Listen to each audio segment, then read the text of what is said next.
Gaming with Talha. Bangladesh free fire কমিউনিটিতে free fire game খেলে অথচ তালা ভাইরে চিনে না এমন মানুষ নাই বললেই চলে। কেননা ফ্রি ফায়ার ক্রিয়েটারদের ভিতরে বিনোদন দেওয়াতে সবার আগে যার নাম আসে সেটা হলো আমাদের এই তালা ভাই।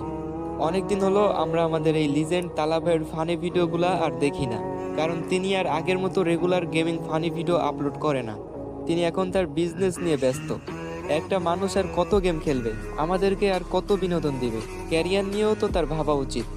হ্যাঁ, মানতেছি তালা ভাই যে তার বিজনেসের দিকে ফোকাস করছে, এটা তার দিক দিয়ে ভালো। কিন্তু বিশ্বাস করেন, আমরা তার ভালোবাসার মানুষ যারা আছি, আমরা তার পুরাতন গেমিং ভিডিওগুলা অনেক মিস করি। জানি না নিজের ব্যবসা নিয়ে ব্যস্ত তালা ভাইকে আমরা আর কখনো গেমিং দুনিয়ায় দেখতে পারবো কিনা। তারপরেও আমার একটা অনুরোধ, তালা ভাই, আমার এই ভিডিওটা যদি আপনার সামনে কখনো যায়, তাইলে আমার মতো আপনার পাগলা অডিয়েন্সের কথা ভেবে হলেও আপনার চ্যানেলে মাসে একটা হলেও গেমিং ফানি ভিডিও আপলোড করেন। সবশেষে বলতে চাই, আপনাকে অনেক ভালোবাসি ভাই আমরা।